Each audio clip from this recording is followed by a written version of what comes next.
సాఫ్ట్వేర్లు వచ్చినా హార్డ్వేర్లు వచ్చినా ఇవాళ రైతు బతుకులు మాత్రం బాగుపడలే. చాలా రోజుల తర్వాత స్వామినాథన్ కమిషన్ రైతాంగం విషయంలో స్టడీ చేసి దేశ ప్రభుత్వానికి ఒక రిపోర్ట్ ఇచ్చింది. ఈ రాష్ట్రంలో రామచంద్రారెడ్డి గారి కమిషన్ కానీ, జేతి ఘోష్ కమిషన్ కానీ ఇక్కడ కూడా కొన్ని సూచనలు చేసింది. అక్కడ స్వామినాథన్ కమిషన్ కావచ్చు, ఇక్కడ రామచంద్రారెడ్డి జేతి ఘోష్ కమిషన్ కావచ్చు, వీటన్నిటి ఫలితంగా కొంత మార్పు జరిగి రైతుల పట్ల దృష్టి పెట్టడం, రైతు లేకపోతే దేశానికి బువ్వ దొరకదనేటువంటి భావనకు రావడం, ఏదున్నా లేకున్నది కాపాడేటువంటి భావన వచ్చింది. దాంట్లో భాగంగానే రాష్ట్రాలలో రైతాంగానికి ఉచిత కరెంటు కావచ్చు, పంటలకు ఎంఎస్పి కావచ్చు, ఇచ్చిన ఎంఎస్పి పర్ఫెక్ట్గా అమలు చేసే పద్ధతి కావచ్చు, రైతాంగానికి అక్కడక్కడ రుణమాఫీ కావచ్చు, ఈ మధ్య కాలంలో తెలంగాణలో రైతు బంధు కావచ్చు, మొట్టమొదటిసారిగా దేశం నరేంద్ర మోడీ గారి నాయకత్వంలో కిసాన్ సమ్మాన్ యోజన రైతాంగానికి మొత్తం పెట్టుబడి అందించే బాధ్యత లేకపోవచ్చు, కానీ ఎక్కడో కాడ రైతాంగానికి కొంత వెసులుబాటు కల్పించినటువంటి పద్ధతిలో వాళ్ళు కొన్ని నిబంధనలతో రైతులకు కిసాన్ సమ్మాన్ యోజన కూడా అమలవుతోంది. దేశవ్యాప్తంగా నిబంధనల ప్రకారంగా రైతాంగానికి అంతా ఉంది. మోడీ గారు రాకముందు 1100-1200 రూపాయల లోపు ఉన్నటువంటి ఎంఎస్పి ఇవాళ 2100 పైచీలకు దాదాపు 2200 అయినట్టుంది. ఇప్పుడు ఈ మధ్య మళ్ళీ సవరించారు. అంటే మోడీ గారు రాకముందు ఎంత ఎంఎస్పి ఉండనో ప్యాడీ కానీ, మక్కలకు కానీ, ఇతర పంటలకు కానీ ఇవాళ డబుల్ అయింది. డబుల్ అయినప్పటికీ కూడా ఎక్కడో రైతులు ఇంకా బాధపడుతూనే ఉన్నారు. ఇంకా వరదల ముంపు, రాళ్ళ వానలు, అకాల వర్షాలు, డ్రై స్పెల్, కీటకాలు, ఇట్లా రకరకాల కారణాల వల్ల ఏదో ఒక రోగం ఇవాళ పత్తికి గులాబీ పురుగు బాధించింది, మక్కకు మొగి పురుగు బాధించింది, ఇవాళ వరి పంటకు కూడా అనేక రకాల తెగుళ్ళు వచ్చినాయి. ఇన్నిటినీ భరిస్తూ రైతులు వ్యవసాయం చేస్తున్నారు. కాంగ్రెస్ పార్టీ ఎన్ని అడ్డుదారులైనా తొక్కి అధికారులకు రావాలని అనుకున్నదేమో, మరి వచ్చేది ఉందా, సచ్చేది ఉందా, ఇచ్చేది ఉందా అనుకున్నదేమో. మరి ఇవాళ అనేక రకాల హామీలు ఇచ్చింది. 6 గ్యారంటీలు, 66 రకాల హామీలు, 420 రకాల పనులు, ఇన్ని హామీలు ఇచ్చింది. ఆనాడు ఈ హామీలు ఇస్తున్నప్పుడు కొంత పరిజ్ఞానం ఉన్న రాజకీయ నాయకుడుగా 20 సంవత్సరాలు రాష్ట్ర ఆర్థిక స్థితి తెలిసిన వాడిగా కొన్ని నేను అడిగినాను, సాధ్యమవుతుందా? మీరు అంటున్నారు ప్రజలకు వెల్ఫేర్ యాక్టివిటీ కానీ, రైతాంగానికి సాయం కానీ మేము హర్షిస్తాం, తప్పు కాదు. కానీ చూసే చెప్తున్నావా, అర్థం చేసి చెప్తున్నావా, అనుభవంతో చెప్తున్నావా, ఓట్ల కోసం చెప్తున్నావా, మోసం చేస్తావా అని చెప్పి అన్నాడు. అడిగిన నేను నాడు పెద్దగా దాని మీద పట్టించుకోలే. ఎందుకంటే అన్నాడు 3 కూడా కేసీఆర్ను ఓడగొట్టాలి, ప్రత్యామ్నాయం వీళ్ళే ఉండాలని చెప్పి ఇలా కోటేయాలని చెప్పి నిర్ణయించుకున్నారు. కాబట్టి రైతు పాలసీ, యువ పాలసీ, విద్యార్థి పాలసీ, నిరుద్యోగ యువత పాలసీ, ఇట్లా ఒక్కొక్క జిల్లాలో ఒక్కొక్క బహిరంగ సభలో రాహుల్ గాంధీ గారి చేత ఒకటి, ప్రియాంక గాంధీ గారి చేత ఒకటి, వాళ్ళ దేశ అధ్యక్షుల చేత ఒకటి ఇట్లా అనేక ఇచ్చింది, హామీలు ఇచ్చింది. అందులో ఒక హామీ రైతాంగానికి 2 లక్షల రూపాయలు రుణమాఫీ అన్కండిషనల్, ఏ కండిషన్ లేదు. ఇవాళ ఏ 6 పేజీల నిబంధనలు అయితే ఇవాళ ప్రకటించారో, రైతు రుణమాఫీకి 6 పేజీల నియమ నిబంధనలు అని చెప్పి ప్రకటించారో, ఈ నియమ నిబంధనలే రైతుకు ఉరితాళ్ళు. ఈ నియమ నిబంధనలే రైతాంగాన్ని మరోసారి వంచడం, మోసం చేయడం తప్ప ఇంకోటి కాదు. ఇవన్నీ చదవాలంటే ఒక అర్ధగంట గంట అయినా కూడా ఇవాళ కూడా వద్దు. రేవంత్ రెడ్డి గారికి స్పష్టమైన అవగాహన ఉన్నది. రేవంత్ రెడ్డి గారు ఒక సందర్భంలో ఉందా అది కిషోర్ గారు, అంటే ఆయన ఏమంటాడంటే, ఆయన మాటలు చెప్తా.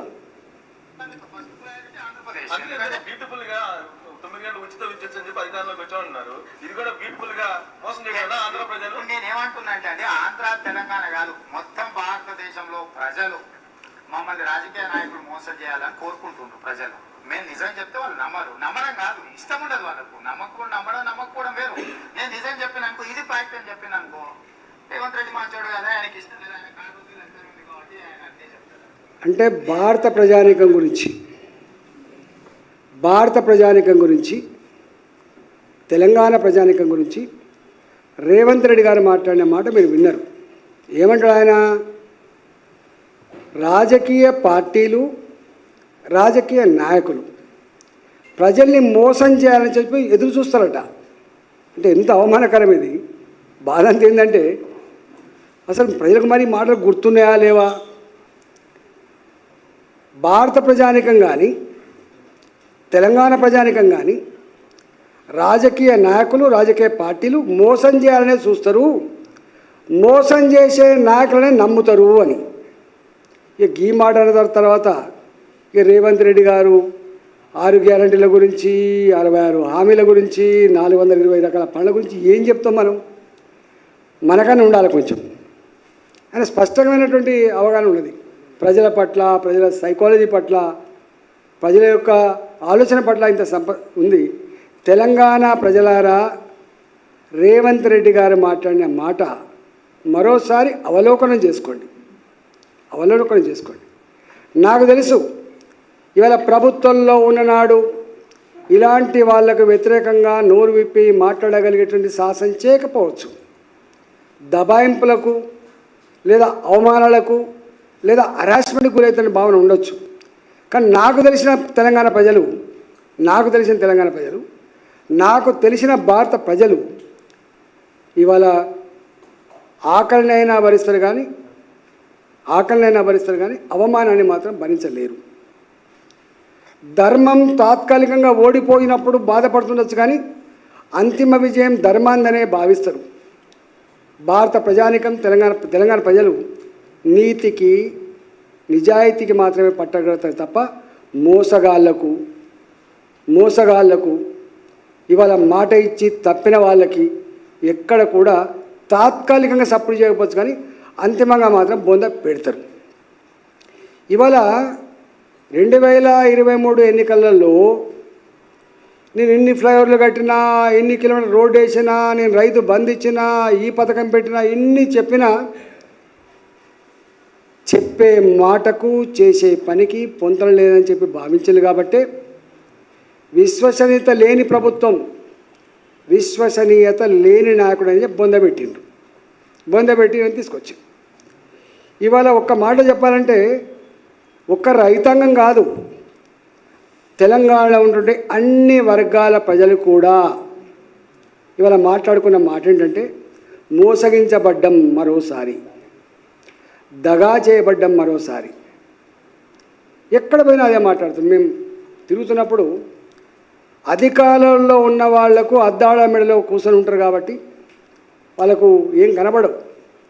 ఆహా ఓహో అని చెప్పి పొగిడేవాళ్ళు వస్తేనే ఇష్టపడతారు తప్ప ముక్కు మీద అయ్యో నువ్వు ఈ మాట అంటివి, ఇది అమలు చేస్తలేవు, అయ్యో ఈ కరెంటు మనం వచ్చినాక రావట్లేదు, ఈ మోటార్లు కాలిపోతున్నాయి, ట్రాన్స్ఫార్మర్ల కాలిపోతున్నాయి, పంటలు ఎండిపోతున్నాయి అని చెప్పి ఎవరైనా మాట్లాడిన అనుకోండి, నీకు ఎక్కడ తెలిసిందా, నీవు ఎక్కడ చూసినావా అని చెప్పి ఎదురుదాడి చేసే ప్రమాదం ఉంటుంది. కాబట్టి అంటే ఇవాళ రేవంత్ రెడ్డి ప్రభుత్వం కూడా అద్దాల మెడలో కూర్చొని నాకు 5 ఏళ్ళు అధికారం ఇచ్చిండ్రు, నేను ఏమైనా చేసుకుంటా, బ్లాంక్ చెక్ ఇచ్చినటువంటి అహంకారం తప్ప ఇంకోటి కాదు. నేను ఒకటి స్టేట్కి అడుగుతున్నా, తెల్ల రేషన్ కార్డు ప్రామాణికం అంటున్నా ఆయన. తెల్ల రేషన్ కార్డుకి ఎవరికి వస్తుంది? చదువుకున్నాడా ఎప్పుడైనా? రేవంత్ రెడ్డి గారు చదువుకున్నావాను. 3.5 ఎకరాల తరి పొలం, 7 ఎకరాల కుష్కి పొలం, ఇది ఉన్న వాళ్ళకు మాత్రమే తెల్ల రేషన్ కార్డు వస్తుంది. 3.5 ఎకరాల పొలం కంటే ఎక్కువ పొలం ఉన్న వాళ్ళకు రేషన్ కార్డు రాదు. 7 ఎకరాల పైబడి భూమి ఉంటే రాదు. రెండవది 10 ఏళ్ళు అవుతుంది. నేను కూడా మన మంత్రిగా ఉన్నప్పుడు మా ముఖ్యమంత్రి గారు చెప్పినాం అన్నాడు, తెల్ల రేషన్ కార్డు ఇవ్వక 10 ఏళ్ళు అవుతుంది. మరి 10 ఏళ్ళ నుంచి తెల్ల రేషన్ కార్డు లేదని నువ్వే చెప్పినావు. మీరు ప్రభుత్వం రాగానే రేషన్ కార్డుల కోసం దరఖాస్తు తీసుకొని ఇప్పటిదాకా ఇవ్వలేదు. రేషన్ కార్డు ప్రింట్ చేసేయడానికి ఈ హైటెక్ యుగంలో 7 నెలలు పడుతుంది, ఇవ్వలేదు. అంటే రేషన్ కార్డు, తెల్ల రేషన్ కార్డు రావడానికి 3.5 ఎకరాలే, అంటే 3.5 ఎకరాల పైబడి తరి పొలం ఉన్న వాళ్ళకు రేషన్ కార్డు ఉండదు కాబట్టి రుణమాఫీ చెయ్యవు. 7 ఎకరాల మెట్ట భూమి ఉంటే రేషన్ కార్డు రాదు కాబట్టి అంతకంటే ఎక్కువ ఉంటే నువ్వు దీనికి ఇవ్వవు. రేషన్ కార్డు కొత్త వాళ్ళకు 10 ఏళ్ళ నుంచి వస్తలేవు కాబట్టి కుటుంబాలు ఏర్పడ్డప్పటికి కూడా, కుటుంబాలు వేరుగా జీవిస్తున్నప్పటికి కూడా, పాస్ పుస్తకాలు భూములు విడిపోయిన ప్రకారంగా పంచుకున్నప్పటికి కూడా ఒకటే రేషన్ కార్డు ఉంటుంది కాబట్టి ఒకరికే ఇస్తావు తప్ప విడిపోయిన కొడుకులకు నువ్వు భూమి ఇచ్చే ప్రసక్తి, నువ్వు రైతు బంధు ఇచ్చే ప్రసక్తి లేదు. అంటే పొమ్మనక పొగబెట్టినట్టు తప్ప, ఎగబెట్టుడు తప్ప ఇంకోటి లేదు. దీని మీద తెలంగాణ రైతాంగం, ఏ 69 లక్షల మంది తెలంగాణ రైతులు ఇవాళ రుణమాఫీ జరుగుతుంది, మా అప్పుల ఊపి నుంచి బయటపడతాం, మేము ఎగబెట్టిన రైతులు ఎక్కడున్నారా అంటే తెలంగాణ ఉన్నారనేటువంటి అవమానం పోతుంది అని చెప్పి ఏదైతే ఎదురు చూసిందో వాళ్లకు నిరాశ తప్ప ఇంకోటి లేదు. ఇవాళ ఈ రేషన్ కార్డు పెట్టినామంటేనే ఇది ఒక అవమానం. రెండవది, ప్రభుత్వ ఉద్యోగి రేషన్ కార్డు ఉండదు, రిటైర్డ్ ఉద్యోగులు రేషన్ కార్డు ఉండదు, ఆర్టీసీ కార్మికులు రేషన్ కార్డు ఉండదు, చివరికి అవుట్సోర్సింగ్లో పనిచేసే 12,000 13,000 ఉద్యోగులు రేషన్ కార్డు ఉండదు, సింగరేణి కార్మికులు రేషన్ కార్డు ఉండదు, రాదు రేషన్ కార్డు. అంటే వీళ్ళందరూ కూడా ఊర్లల్లో 2 ఎకరాలు 3 ఎకరాలు భూమి కలిగి ఉండి ఆ మట్టిని నమ్ముకొని ఊరిని వదిలిపెట్టలేక, ఆ వ్యవసాయ బంధాన్ని విడిచిపెట్టలేక వ్యవసాయం చేస్తున్నావు. వాళ్ళందరికీ నువ్వు ఎగనామం పెట్టినట్లు లెక్క, అంటే నువ్వు ఇవ్వనట్లు లెక్క. నువ్వు రైతు రుణమాఫీ చేయవు. ఇవాళ అంటున్నారు, ఎవరైతే ఇన్కమ్ ట్యాక్స్ పే చేస్తున్నారో వాళ్ళకు కూడా నువ్వు ఇవ్వమని అంటున్నావు. ఇన్కమ్ ట్యాక్స్ ఇవాళ పెద్ద పెద్ద కంపెనీలు మాత్రమే ఇన్కమ్ ట్యాక్స్ పే చేస్తలేవు. ఇవాళ ఇన్కమ్ ట్యాక్స్ పే చేస్తున్న ప్రభుత్వ ఉద్యోగులు, సింగరేణి కార్మికులు, రిటైర్డ్ ఉద్యోగులు, అన్నిటికంటే మిక్కిలి రైతులు కూడా అక్కడక్కడ ఇల్లు కట్టుకోవాలన్నా, ఏవో కారు కొనుక్కోవాలన్నా, కొడుకును అమెరికా పంపించాలన్నా కూడా క్రిసిల్ రేట్ల మీద మాట్లాడుతున్నారు. క్రిసిల్ రేట్స్ అని మాట్లాడుతున్నారు. అంటే బ్యాంకులలో మాకు అకౌంట్లు ఉండాలి, మాకు ఇన్కమ్ ట్యాక్స్ పే చేసినట్టు కూడా ఉండాలి అని చెప్పి వాళ్ళు కూడా ఈ మధ్యకాలంలో ఇన్కమ్ ట్యాక్స్ పే చేస్తున్నారు. 5,000 పే చేస్తారా, 10,000 పే చేస్తారా? అంటే ఇన్కమ్ ట్యాక్స్ పే చేస్తున్నారనే పేట నిజమైన భూమిని నమ్ముకున్న రైతులందరికీ కూడా నువ్వు ఎగనామా పెట్టే ప్రయత్నం చేస్తున్నావు. దీంట్లో నేను అడుగుతున్నా రేవంత్ రెడ్డి గారిని, సరే నీ మాట చాలా స్పష్టంగా అర్థమైపోయింది, మోసం చేసేవాళ్ళని నమ్ముతారు కాబట్టి మోసం చేస్తున్నా నిన్ను నమ్ముతారు, తాత్కాలిక నమ్ముతారు. నేను అడుగుతున్నా, ఏ సోనియా గాంధీ గారు పుట్టినరోజు సందర్భంగా ఇస్తా అని చెప్పినవో, దేవత అని చెప్పినవో, దేవత మీద ప్రమాణం చేసిన మీరు మొన్న జోగులాంబ, మా యాదగిరి నరసింహ, మా వేమరాడ రాజన్న, మా భద్రాద్రి రాముడు, అన్ని దేవతల మీద, శివలాల్ మహారాజు అన్ని దేవతల మీద కూడా ప్రమాణం చేసినాం. అంటే నీ మాటకు నమ్మకం పెడతలేరని చివరికి దేవుళ్ళను కూడా అడ్డం పెట్టుకొని చేసినాం. నేను అంటున్నా, తెలంగాణ ప్రజలారా, ఎన్నికల ముందు కావచ్చు, ఎన్నికల తర్వాత కూడా కావచ్చు, రేవంత్ రెడ్డి గారు ముఖ్యమంత్రి హోదాలో రైతు రుణమాఫీ గురించి మాట్లాడినటువంటి మాటలన్నీ కూడా మీరు వినండి. నేను వారు ఎన్నికల ముందు మాట్లాడి ఇంకెంత మాట్లాడంటే, మీరు ఎందుకు కడుతున్నారు రుణాలు, ఒకవేళ మీరు ఏమైనా కట్టిన వాళ్ళు ఉంటే మళ్ళీ అర్జెంటుగా బ్యాంకుకు పోయి 2 లక్షల రూపాయలు లోన్ తీసుకో. ఇది రేవంత్ రెడ్డి గారు మాట్లాడండి. నిజంగానే పుసుకొని నా మాట నమ్మి కనుక తీసుకుంటే కథమైపోతుండే వాళ్ళు. చివరికి రైతులు అక్కడక్కడ రీషెడ్యూల్ చేసుకున్నారు. బ్యాడ్ ఉండద్దు, బ్యాంకుకు బ్యాడ్ అకౌంట్స్ ఉండొద్దని, రైతులు కూడా బ్యాడ్ పేరు రావద్దని చెప్పి మళ్ళీ రాబోయే కాలం రుణం పొందాలన్నా లేకపోతే ఇంకేమైనా కావాలన్నా ఆ క్రిసిల్ రేట్ తగ్గిపోద్దని చెప్పేసి రీషెడ్యూల్ చేసుకుంటారు. రీషెడ్యూల్ చేసుకున్న రైతాంగాన్ని రుణమాఫీ ఉండదు. ఎన్ని నిబంధనలకి ఒక్కదానికే రేషన్ కార్డు కానీ సగం పోయింది, ఇన్కమ్ ట్యాక్స్ కానీ ఇంకో 20% పోయింది. ఇప్పుడు రైతులు కూడా అప్పుడప్పుడు వాళ్ళ పిల్లలు ఫారెన్ పోవాలన్నా, వాళ్ళ పిల్లలు ఎక్కడైనా ఇండస్ట్రీ పెట్టుకోవాలన్నా, సొంత కాళ్ళ మీద ఏదైనా పెట్టుకోవాలంటే, రుణానికి పోవాలంటే పాత రుణం కట్టకుండా కొత్త రుణం ఇయ్యము. అట్లా కూడా కట్టింది వాళ్ళు. అంటే రైతులు వాళ్ళ అవసరాల కోసం కట్టిన రుణాలు ఉంటే కూడా నువ్వు పైసలు ఇవ్వవు, రీషెడ్యూల్ చేసుకోవడం కూడా పైసలు ఇవ్వవు. ఒక్క మాటలో చెప్పాలంటే నాకు తెలిసి 34,000 కోట్ల రూపాయల రుణమాఫీ చేస్తానటువంటి రేవంత్ రెడ్డి గారు, అన్కండిషనల్గా ఒకేసారి చేస్తానటువంటి రేవంత్ రెడ్డి గారు ఇవాళ ఈ మొత్తం నిబంధనల పేట అల్లికి అల్లి సున్నకు సున్నా, దేర్ 0. అంటే నువ్వు ఇయ్యవిగా. తెలంగాణ రైతులారా ఆలోచించమని చెప్పుకుంటాను. ఇదే తెలంగాణ రైతాంగానికి కొన్ని హామీలు ఇచ్చిండు. ఎంత మోసం చూడండి. 7 నెలలు కాకముందే 7 రకాల అవతారాలు ఎత్తుతాను ప్రజల్ని. రైతులారా మీకు క్వింటాల్కి 500 రూపాయల బోనస్ ఇస్తా. ఆ మాట ఇంకా మరవకముందే, వెనకడంటేనో టీవీలు లేవు, వెనకడంటే రికార్డులు లేవు. ఏది రాత్గాయ బాత్గాయ అంటే నడిచింది. రాత్గాయ బాత్గాయ లేదు. ఇప్పుడు 10 ఏళ్ల క్రితం నువ్వేం మాట్లాడినామో బయటికి తీస్తాను. నీ మాటలు మళ్ళీ నువ్వు బుకాయించడానికి కూడా ఆస్కారం లేదు. ఇది నా వాయిస్ కాదు, ఇది నాది కాదనే లేదు. చక్కగా బాగా తెచ్చి పెడతాను. ఏం చెప్పినావు? 500 రూపాయల బోనస్ ఇస్తా అని చెప్పిన మీరు, మొన్న వాళ్ళు వచ్చిన తర్వాత పంటనే తక్కువ. మొట్టమొదటిసారిగా మళ్ళీ పంటలు ఎండిపోయినాయి. మొన్నటిసారి చాలా సంవత్సరాల తర్వాత 2వ పంట దిగుబడి తక్కువ వచ్చింది.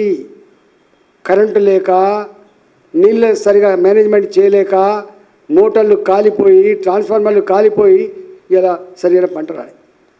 గా పంటకు కూడా 500 రూపాయలు ఇచ్చేటువంటి దమ్ము నీకు లేదు. ఏం చెప్పినావు? గా పంటకు కూడా సన్న వడ్లకు మాత్రమే ఇస్తాం, దొడ్డు వడ్లకి ఇయ్యం. నీకు తెలుసా? అసలు తెలంగాణ రైతులకు తెలుస్తుంది, ఎండాకాలం పంట 90% దొడ్డు వడ్లు తప్ప సన్న వడ్లు పండించే ప్రసక్తి లేదు. ఈ మాత్రం కూడా జ్ఞానం లేదు వీళ్ళకి. వర్షాకాలం పంటలో మాత్రమే 5 నెలల పంటలు, 4.5 నెలల పంటలు, 5.5 నెలల పంటలు అయితే తప్ప ఎండాకాలంలో మాత్రం 10 దొడ్డు వాటిలే పండిస్తారు. 4 నెలల పంట వేసుకుంటే తప్ప, ఎందుకంటే రాళ్ళ వాన వస్తుందని, నీళ్ళు అందాయని చెప్పి తక్కువ డ్యూరేషన్ పంటలు వేస్తారు. మొన్న వాళ్ళ గవర్నమెంట్ వచ్చింది డిసెంబర్లో, అంటే 2వ పంటనే వీళ్ళు కొంటారు. 2వ పంటలో సన్నవాట్లు ఉన్నాయనే విషయం వాళ్ళకి తెలుసు. ఇవాళ ఒక్కసారి కాదు, ఎప్పుడైనా కూడా ఫస్ట్ పంటలో సన్నవాట్లు తినడం కోసం కొంత ధర పోతుందని చెప్పి ఆశతో ఎక్కువ వేస్తారు. కానీ సెకండ్ పంటలో మాత్రం 95% పైబడి దొడ్డు వాటిలే వేస్తారు. దానికి ఈయన చెప్పిన మాట ఏంటంటే, నేను సన్నవాళ్ళకి ఇస్తా తప్ప దొడ్డు వాళ్ళకి ఇయ్యను అంటే ఒక ఎకరామం పెట్టేసింది. ఇక ఇయ్యడం లెక్క. ఆ సన్నవాళ్ళు కూడా ఈసారి ఏమైంది, వీళ్ళ ఎంఎస్పి కంటే ఎక్కువ ధరకు అమ్ముకున్న తక్కువ పంట పండింది. కాబట్టి వర్షాకాలంలో పంటే సన్నవడ్లు అనేటివి వాళ్ళు వాడకం కోసం ఫస్ట్ పెట్టుకుంటారు. కొంత వాళ్ళే పట్టించుకొని వాళ్ళ ఇంటి పక్కలకు అటు ఇటు అమ్ముకుంటారు. కొంత ధర మంచిగా వస్తే బయటకు అమ్ముకుంటారు.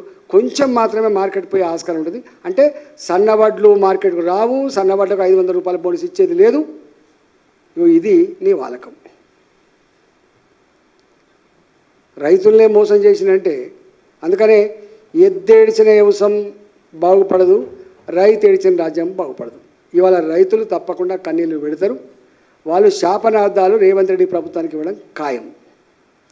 పాపం వాళ్ళు నమ్మిండ్రు. ఈయన పిట్టలతో లెక్క మాట్లాడుతుంటే ఉపన్యాసం ఇస్తుంటే బాగానే మాట్లాడుతుంది కదా అని చెప్పి నమ్మిండ్రు.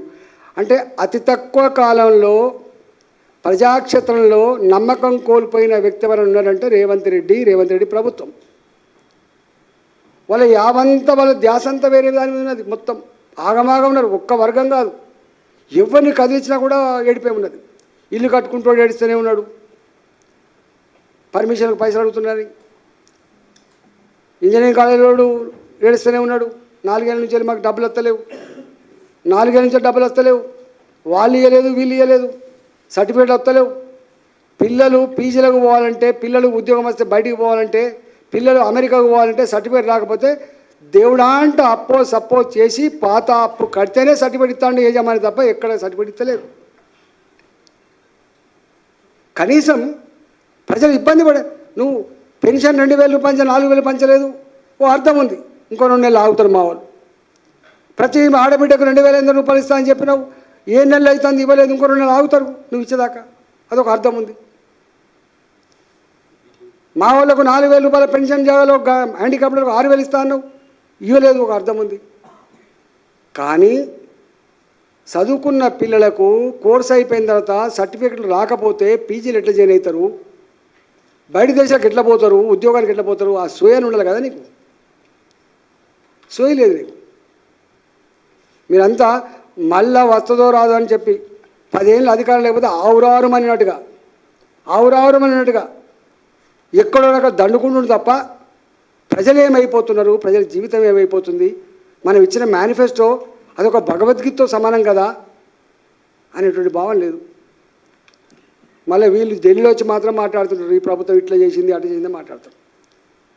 మాట ఇస్తే తప్పని వ్యక్తి నరేంద్ర మోడీ గారు. మేనిఫెస్టోలో పెట్టినే కాకుండా మేనిఫెస్టోలో పెట్టని వాటిని కూడా అమలు చేసిన పార్టీ భారతీయ జనతా పార్టీ. కానీ నీది రాత్ Gaya bath Gaya.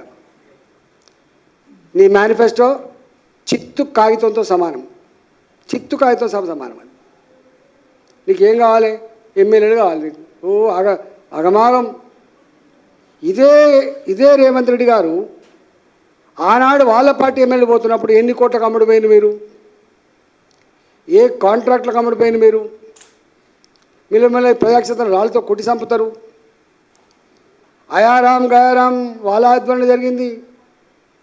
Anti defection law Rajiv Gandhi తీసుకొచ్చిండు. ఇవాళ మళ్ళీ మేనిఫెస్టోలో పెట్టిన రాహుల్ గాంధీ గారు ఏమని, ఒక పార్టీలో గెలిచి ఇంకొక పార్టీలోకి పోతే మొత్తం శాశ్వతంగా రద్దు చేయాలని చెప్పిండు సభ్యత్వాన్ని. కానీ చేస్తూనే ఉన్నాడు.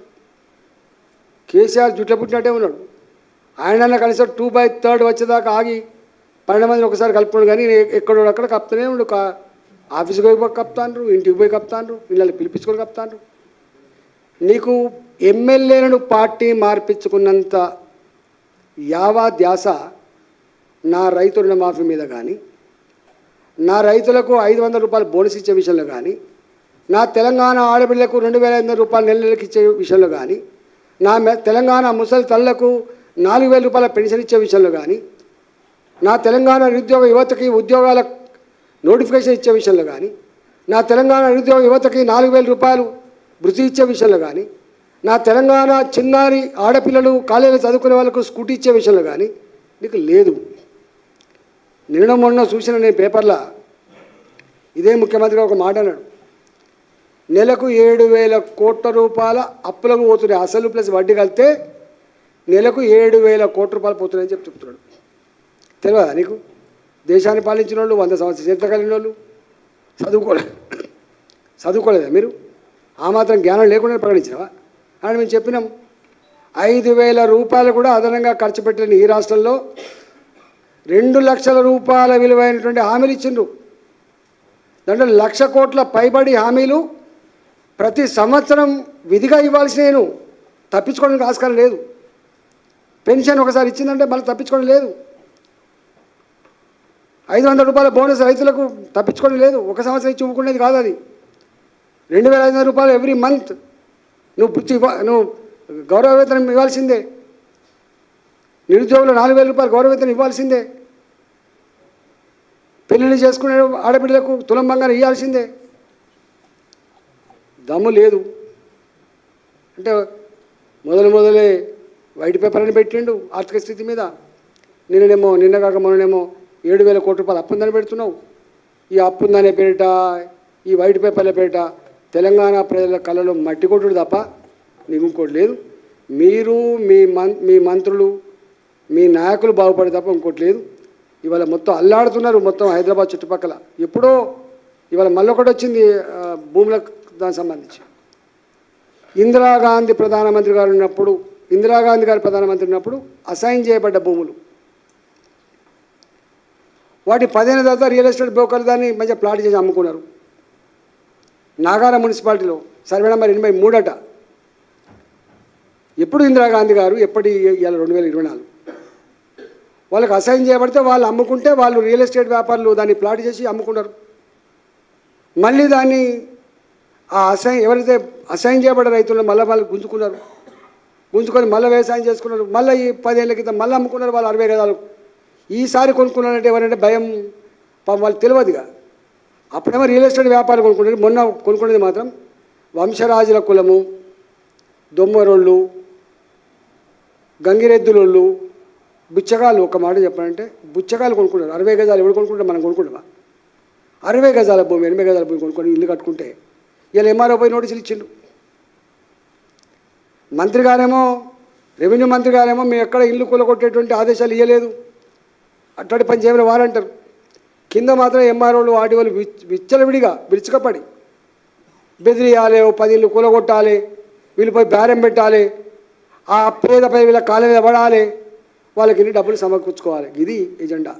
దీని కోసం ఉన్నారు తప్ప ఈ ఇచ్చిన హామీలు అమలు చేసే దాంట్లో లేరు. నేను ఒకటే డిమాండ్ చేస్తున్నా, నీకు ఏమాత్రం నిజాయితీ ఉన్నా చిత్తశుద్ధి ఉన్నా ఆనాడు అన్కండిషనల్గా ఏదైతే రైతు రుణమాఫీ చేస్తా అని చెప్పినావో వెంటనే రైతు రుణమాఫీ చేయాలి, లేకపోతే ప్రజాక్షేత్రంలో నీకు తప్పదు శిక్ష అని చెప్పి హెచ్చరిస్తా ఉన్నా భారతీయ జనతా పార్టీ.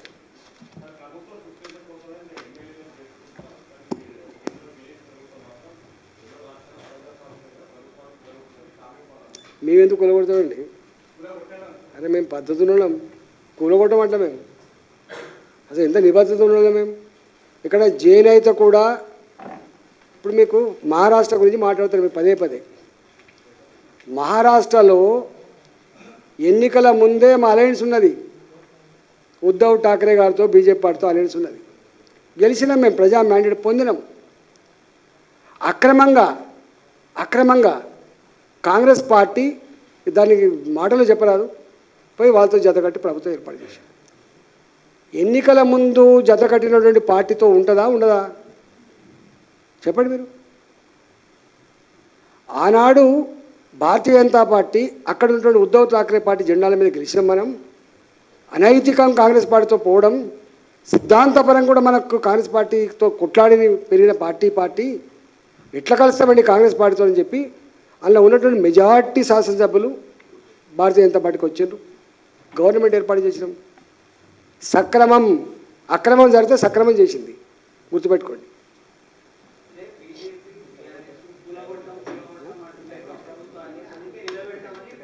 ఇప్పుడు నేను రైతుల మీద నీకు ప్రశ్న పెట్టి నా రైతులు చెయ్యి మళ్ళా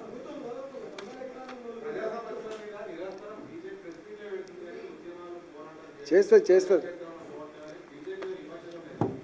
అన్నీ అయితే ఉండే. మా అంత ప్రజా పోరాటం చేసిన పార్టీ, దెబ్బతిన్న పార్టీ, జైలుకు పోయిన పార్టీ, కేసులు పెట్టించుకున్న పార్టీ ఎవరు లేడు. మేమే చీమలు పుట్టలు పెడితే పాములు చేరినట్టే మేము కొట్లాడిన కేసీఆర్ వ్యతిరేకంగా పాములు లెక్క కాంగ్రెస్ పార్టీ వచ్చింది.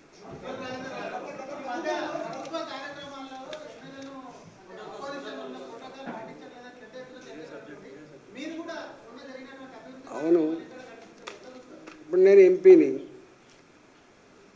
ఈ ఎంపీ పరిధిలోనే జేఎన్టీ కాలేజ్ కూడా వస్తుంది. జేఎన్టీలో ఏదో బిల్డింగ్ ఓపెనింగ్ అయింది. సరే నాలాంటి వాడికి శిలాపలకమే సోకులు లేకపోవచ్చు, నాలాంటి వాడు ఇంకా రేవంత్ రెడ్డి పక్క కూర్చోనటువంటి సోకు నాకు లేదు. కానీ పిలవాల్సిన సంస్కారం మాత్రం వాళ్ళకు ఉండాలి.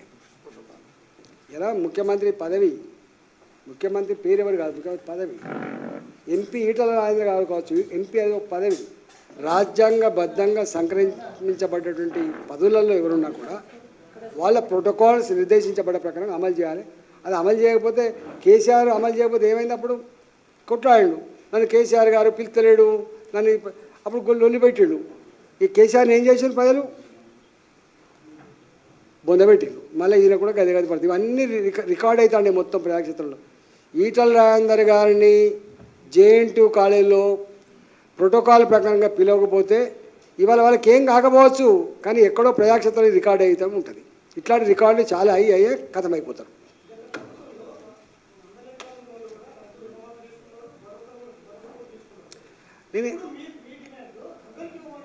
నేను మొదటి నుంచి చెప్పిన ఈ దేనికైనా కూడా government always meant for poor, not for rich. ఇప్పుడు మాట్లాడుతాను నేను. ఇంకా నీకు తెలుసో కేసీఆర్ గారి దగ్గర ఉన్నప్పుడు మాట్లాడినా.